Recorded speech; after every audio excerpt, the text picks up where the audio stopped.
Je m'appelle Ida Rincepont. Je suis née en 1929 à Paris, dans le 12e arrondissement.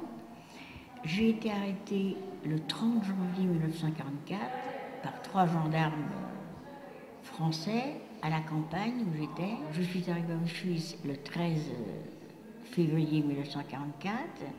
J'avais à ce moment-là 14 ans et j'ai eu énormément de chance puisque je faisais plus que mon âge et que le SS qui faisait la sélection n'a pas remarqué mon âge. Je rentrais dans le camp par miracle puisque je n'avais pas l'âge de rentrer. Les enfants n'étaient pas admis à Auschwitz.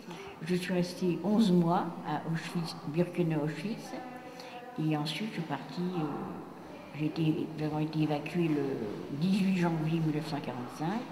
Là où j'ai participé à faire la fameuse marche de la mort pendant 3 jours et 3 nuits.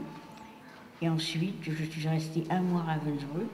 Et ensuite, je suis encore repartie dans un autre camp. Je suis partie donc au camp de Neustadt, où je suis tombée tout de suite très malade. J'ai eu le typhus. Je suis restée 2 mois et demi dans une infirmerie à Neustadt.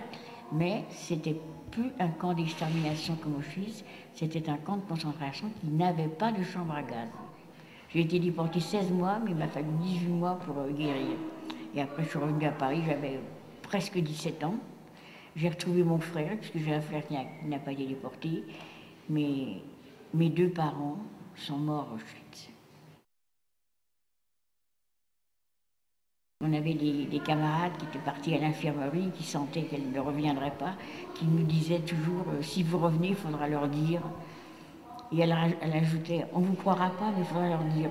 Leur hantise, c'était que le monde ne sache pas ce qui s'était passé. Donc, on a vraiment une dette envers ceux qui sont restés.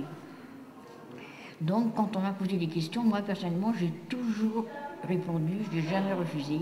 Mais il se trouve que les gens n'écoutaient pas. Ils vous posaient une question, puis au bout de très peu de temps, ils vous disaient « oh, c'est terrible ce que vous me dites là », et puis c'est fini, ils pensent à autre chose. Je suis venue la première fois en 88. J'ai refusé, j'ai dit non, moi je ne me sens pas capable de retourner à Auschwitz, j'ai peur de la réaction.